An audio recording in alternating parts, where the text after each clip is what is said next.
ಪ್ರಿಯ ವೀಕ್ಷಕರೇ, ಪಾಕಿಸ್ತಾನದ ಹೈವೇಲಿ ಇವತ್ತೊಂದು ಮ್ಯಾಚ್ ಆಯಿತು. ನಮಸ್ಕಾರ ಎಲ್ಲರಿಗೆ, ಸರ್ ಜನಾರ್ದನ್ ಸರ್ ಮಾತಾಡ್ತಾ ಇರೋದು. ಕುಶಲವೇ, ಕ್ಷೇಮವೇ, ಸೌಖ್ಯ. Welcome back to Ganesh Kanan cricket talks YouTube channel. ಹೌದು, ಇವತ್ತು ಪಾಕಿಸ್ತಾನದ ಹೈವೇಲಿ, ಗ್ರೌಂಡಲ್ಲಿ ಅಲ್ಲ, ಹೈವೇಲಿ ಕ್ರಿಕೆಟ್ ಮ್ಯಾಚ್ ಆಯಿತು. ಆಸ್ಟ್ರೇಲಿಯಾ ವರ್ಸಸ್ ಇಂಗ್ಲೆಂಡ್ ನಡುವಿನ ಕ್ರಿಕೆಟ್ ಪಂದ್ಯ ಪಾಕಿಸ್ತಾನದ ಹೈವೇಲಿ ಇತ್ತು. ಯಾಕೆ ಹೈವೇ ಅಂತ ಹೇಳ್ತಿದ್ದೇನೆ ಅಂತಂದರೆ, ಪಿಚ್ಚಲ್ಲಿ ಎಂಥದ್ದು ಇರಲಿಲ್ಲ. ಹೇಗೆ ಬಾಲ್ ಪಿಚ್ಚಾಗಿದ್ದ ಹಾಗೆ ಪಚಕ್ ಅಂತ ಬರ್ತಾ ಇತ್ತು ಬ್ಯಾಟಿಗೆ. ಸೊ ಆ ಒಂದು 50 ಓವರಿಗೆ 400 ರನ್ ಹೊಡೆದ್ರೆ ಸಹ ಉಂಟಲ್ಲ, ಅದು ಕಡಿಮೆ ಅಂತ ಯಾಕೋ ಅನ್ನಿಸ್ತೈತಿ. ಯಾಕಂತಂದರೆ ಇವತ್ತು ಫಸ್ಟ್ ಬ್ಯಾಟಿಂಗ್ ಮಾಡಿದಂಥ ಇಂಗ್ಲೆಂಡ್ ಆಸ್ಟ್ರೇಲಿಯಾ ವಿರುದ್ಧ ಹೊಡೆದದ್ದು 50 ಓವರಿಗೆ 351 ರನ್. 351 ಹೊಡೆದಾಗ ನಾನು ಅಂದ್ಕೊಂಡೆ ಇದು ಆಸ್ಟ್ರೇಲಿಯಾದ ಬೌಲಿಂಗ್ ಪ್ಯಾಥೆಟಿಕ್. ಇದು ಟ್ವಿಟ್ಟರಲ್ಲಿ ಬೇಕಾದ್ರೆ ನೋಡಿ, ಅದು ಟ್ವೀಟ್ ಕೂಡ ಮಾಡಿದ್ದೆ ನಾನು. ಆಸ್ಟ್ರೇಲಿಯಾದ ಬೌಲಿಂಗ್ ಸ್ಟಾರ್ಕ್, ಕಮಿನ್ಸ್, ಹೇಸಲ್ವುಡ್ ಎಲ್ಲ ಇರದಿದ್ದರೆ ಉಂಟಲ್ಲ, ಕಾಮಿಡಿ ಪೀಸ್ ಥರ ಅಂತ ನಾನು ಅಂದ್ಕೊಳೋದು. ಯಾಕಂದರೆ 351 ರನ್ ಇಂಗ್ಲೆಂಡ್ ಅವರು ಹೊಡೆದ್ರು. ಬೆನ್ ಡಕೆಟ್ ಅವರು ಬೆನ್ನಿಗೆ ದಡ ಬಡ ಬಡ ಬಡ ಬಡ ಅಂತ ಹೊಡೆದು ಬಿಸಾಕ್ತಾ ಇದ್ರು ಇಂಗ್ಲೆಂಡ್ ಬೌಲರ್ಸನ್ನು. 165 ರನ್ ಚಚ್ಚಿದ್ರು ಬೆನ್ ಡಕೆಟ್ ಅವರು. ಅವರ ಒಂದು ಏನು ಚಾಂಪಿಯನ್ಸ್ ಟ್ರೋಫಿಯ ಡೆಬ್ಯೂ ಪಂದ್ಯ, ಚಾಂಪಿಯನ್ಸ್ ಟ್ರೋಫಿಯಲ್ಲಿ ಅವ್ರ ಡೆಬ್ಯೂ ಪಂದ್ಯ, 165 ರನ್ ಚಚ್ಚಿದ್ರು. ಅವರಿಗೆ ರೂಟ್ ಅವರು ಒಂದು ಸೈಡಿಂದ ಒಂದು ಎಂತ ಹೇಳೋದು, ಅಂದರೆ ಹೊಡೆಬಡಿ ಆಟ ಅಂತ ಹೇಳಿದ್ರೆ ಆ್ಯಂಕರ್ ರೋಲ್. ಈಗ ಅದೊಂದು ಟ್ರೆಂಡಿಂಗ್ ವರ್ಡ್ ಅಲ್ಲ, ಆ್ಯಂಕರ್ ರೋಲ್. 78 ಬಾಲಿಗೆ 68 ಅವ್ರು ಹೊಡೆದ್ರು. ಬಟ್ ಈ ಮನುಷ್ಯ ಬೆನ್ ಡಕೆಟ್ ಮಾತ್ರ ಸೂಪರಾಗಿ ಆಡಿದರು. ಆ ಕಡೆಯಿಂದ ಅವರಿಬ್ಬರನ್ನು ಬಿಟ್ಟರೆ, ಎಸ್ಪೆಷಲಿ ರೂಟ್ ಅವರನ್ನು ಬಿಟ್ಟರೆ ಮತ್ತೆ ಹೇಳಿಕೊಳ್ಳುವಂತಹ ಒಂದು ಸಪೋರ್ಟ್ ಅವರಿಗೇನು ಸಿಗಲಿಲ್ಲ. ಸಾಲ್ಟ್ ಅವರದ್ದು ಕ್ಯಾಚ್, ಅಲೆಕ್ಸ್ ಕೇರಿ ಅವರು ಗ್ಲೆನ್ ಫಿಲಿಪ್ಸಿಗೆ ಅಣ್ಣ ನನಗೆ ಸಹ ಕ್ಯಾಚ್ ಹಿಡಲಿಕ್ಕೆ ಬರ್ತದೆ, ನಾನು ಸಹ ಈಗ ಗಾಳಿಯಲ್ಲಿ ಹಾರ್ತೇನೆ ಅಂತ ಹೇಳಿದಾಗಿತ್ತು. ಸೂಪರಾಗಿ ಕ್ಯಾಚ್ ಹಿಡಿದ್ರು ಅಲೆಕ್ಸ್ ಕೇರಿ ಅವರು. ಅದಾದಮೇಲೆ ಜೇಮಿ ಸ್ಮಿತ್ ಅವರು ಕೂಡ ಔಟ್ ಆದರು. ಹೇಳಿಕೊಳ್ಳುವಂಥ ರನ್ ಏನು ಇಬ್ಬರ ಕಡೆಯಿಂದ ಸಹ ಬರಲಿಲ್ಲ. ಬೆನ್ ಡಕೆಟ್, ರೂಟ್ ಔಟ್ ಆದಮೇಲೆ ಮತ್ತೆ ಪುನಃ ವಿಕೆಟ್ ಹೋಗ್ತವೇ ಹೋಯಿತು. ಯಾರು ಅವರ ಮತ್ತೊಂದು ಆಧಾರ ಸ್ತಂಭ ಅಂತ ಅಂದುಕೊಂಡಿರುವಂತಹ ಪ್ಲೇಯರ್ ಹ್ಯಾರಿ ಬ್ರೂಕ್ ಅವರು ಕೇವಲ 3 ರನ್ನಿಗೆ ಔಟ್ ಆದರು.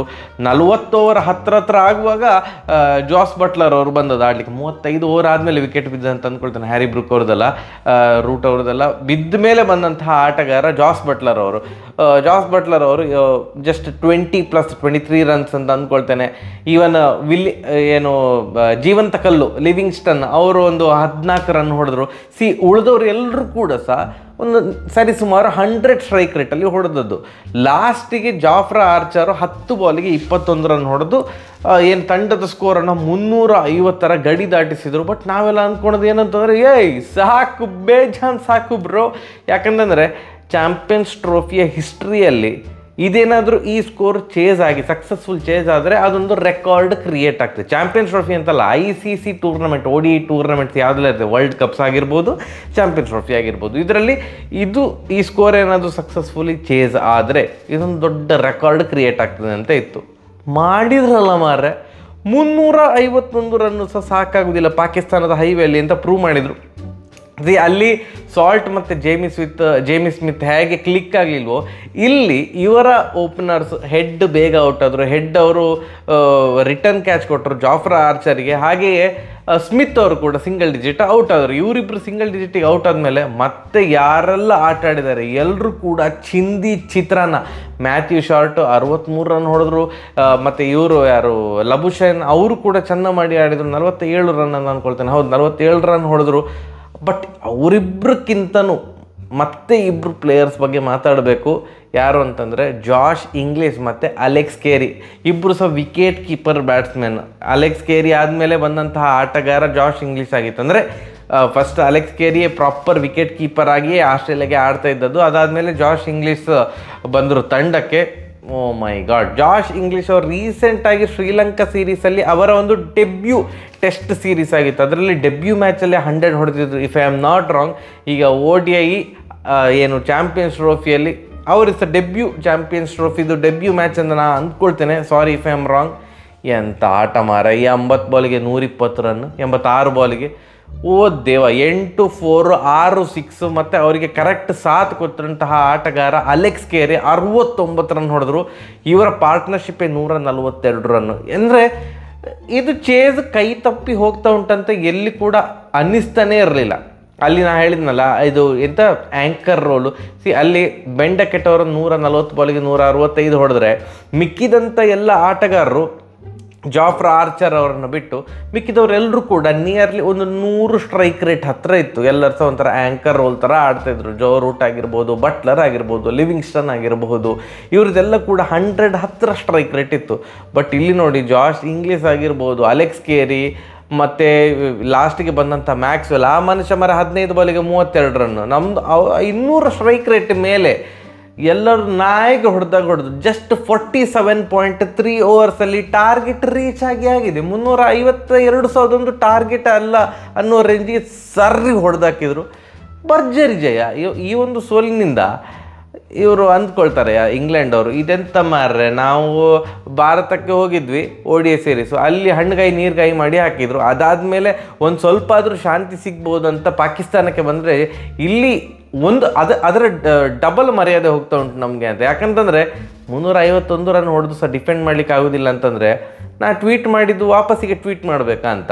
ಆಸ್ಟ್ರೇಲಿಯಾದ ಬೌಲಿಂಗೇ ಲಾಲ್ ಅಂತ ಅಂದ್ಕೊಂಡಿದ್ದೆ. ಇವರದ್ದು ಬೌಲಿಂಗ್ ನೋಡಿದರೆ ಆಸ್ಟ್ರೇಲಿಯಾದ ಬೌಲಿಂಗೇ ಪರವಾಗಿಲ್ಲ ಅಂತ ಅಂದ್ಕೊಳ್ತೇನೆ. ಯಾಕಂತಂದರೆ ಆಸ್ಟ್ರೇಲಿಯಾದ ಬೌಲಿಂಗಲ್ಲಿ ಸ್ಟಾರ್ಕ್, ಕಮಿನ್ಸ್, ಹೇಸಲ್ವುಡ್ ಬದಲು ನಥನ್ ಎಲ್ಲಿಸು, ಸ್ಪೆನ್ಸರ್ ಜಾನ್ಸನ್ನು ಮತ್ತು ಡ್ವಾರ್ಶಿಯಸ್ ಇದ್ದದ್ದು.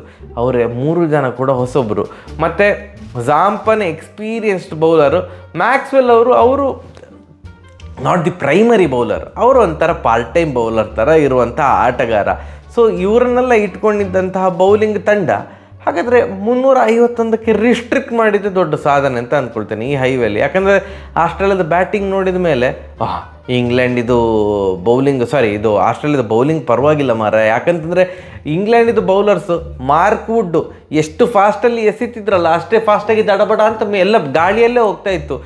ಅವರಿದು ಫಸ್ಟ್ 4 ಓವರ್ ತೆಗೆದ್ರೆ ಅವರಿದು ಸ್ಲೋವೆಸ್ಟ್ ಬಾಲೇ 147.6. ಅಂದರೆ ಅವರು ಡಿಸೈಡ್ ಆಗಿ ಹೋಗಿದ್ರು, ನಾ ಬರ್ತೇನೆ 150 ಮೇಲೆ ಎಸಿತಾ ಇರ್ತೇನೆ ಅಂತ. ಅವರ ಫಸ್ಟ್ 4 ಓವರ್ ಸ್ಪೆಲ್ಲಲ್ಲಿ ಅವರಿದು 2 ಬಾಲು 150ಕ್ಕಿಂತ ಕಡಿಮೆ ಇದ್ದದ್ದು. ಒಂದು 147.6, ಇನ್ನೊಂದು 149, ಮತ್ತು ಎಲ್ಲ ಕೂಡ 150 ಮೇಲೆ ಇತ್ತು. But what is the use? Line length ಎಲ್ಲ ಕರೆಕ್ಟ್ ಇದ್ದರೆ ಮಾತ್ರ ಅದಕ್ಕೊಂದು ಚಂದ. ಕರೆಕ್ಟ್ ಸ್ಲಾಟಲ್ಲಿ ಬಾಲ್ ಹಾಕಿ ನೀವು 150 ಮೇಲೆ ಇದ್ದರೆ ಎಲ್ಲ ಹೊಡಿತಾ ಇರ್ತಾರೆ. ಜಾಫ್ರಾ ಆರ್ಚರ್ ಕೂಡ ರನ್ ಮೆಷಿನ್ ಆಗಿದ್ದರು. ಮತ್ತು ಬ್ರೈಡನ್ ಕಾರ್ಸ್ ಅಲ್ಲ, ಹೌದು, ಅವರು ಕೂಡ ರನ್ ಮೆಷಿನ್, ಎಲ್ಲರೂ ಸರಿಯಾಗಿ ಹೊಡಿಸ್ಕೊಂಡ್ರು. ಸೊ ಇಂಗ್ಲೆಂಡ್ ಸೋತರು. ಇಂಗ್ಲೆಂಡ್ ಇದೇ ಥರ ಆಡಿದರೆ ಇವರು ಸೆಮಿಫೈನಲಿಗೆ ಬರೋದಿಲ್ಲ ಅಂತ ಅಂದ್ಕೊಳ್ತೇನೆ ನಾನು. ಯಾಕಂತಂದರೆ ಕಷ್ಟ ಉಂಟು, ಇಂಗ್ಲೆಂಡಿಗೆ ತುಂಬ ಕಷ್ಟ ಉಂಟು. ಸೆಮಿಫೈನಲಿಗೆ ಕ್ವಾಲಿಫೈ ಆಗಬೇಕಂತಂದರೆ ಭಾರಿ ಒದ್ದಾಡಬೇಕು ಅವರು. ಇಷ್ಟು ಹೊಡೆದು ಸಹ ಅವ್ರು ವಿನ್ ಆಗ್ಲಿಕ್ಕೆ ಆಗಲಿಲ್ಲ ಅಂತಂದರೆ ಇನ್ನೂ ವಿನ್ ಆಗೋದಿಲ್ಲ ಅಂತವೇ ಅಂದ್ಕೊಳ್ತೇನೆ ನಾನು. ಎಸ್, ನಾಳೆ ಇಂಡಿಯಾ ವರ್ಸಸ್ ಪಾಕಿಸ್ತಾನ್ ಮ್ಯಾಚ್ ಅಷ್ಟೆಲ್ಲ ಹೈಪ್ ಇಲ್ಲ. ಅದರ ಬಗ್ಗೆ ನಾನು ನಾಳೆ ಬೆಳಿಗ್ಗೆ ಆಯಿತು, ಈಗಲೇ ಕರೆಕ್ಟ್ ಟೈಮ್ ಹೇಳ್ತೇನೆ ಆ್ಯಂಡ್ ಟೈಮಿಗೆ ಬದ್ಧನಾಗಿರ್ತೇನೆ ನಾನು. ಬೆಳಿಗ್ಗೆ ಎಕ್ಸಾಕ್ಟ್ 8 ಗಂಟೆಗೆ ವಿಡಿಯೋ ಶೆಡ್ಯೂಲ್ ಆಗ್ತದೆ. ನಾಳಿನ ಇಂಡಿಯಾ ವರ್ಸಸ್ ಪಾಕಿಸ್ತಾನದ ಪ್ರಿವ್ಯೂ ವಿಡಿಯೋ ಅಪ್ಲೋಡ್ ಆಗ್ತದೆ. ಇವತ್ತಿನ ಮ್ಯಾಚ್ ಹೇಗಿತ್ತು ಕಮೆಂಟ್ ಸೆಕ್ಷನ್ ತಿಳಿಸಿ. ನಾಳೆ ಪ್ರಿವ್ಯೂವನ್ನು ತಪ್ಪದೆ ನೋಡಿ. ಸರಿಯಾಗಿ ಬರುವ ನಮಸ್ಕಾರ.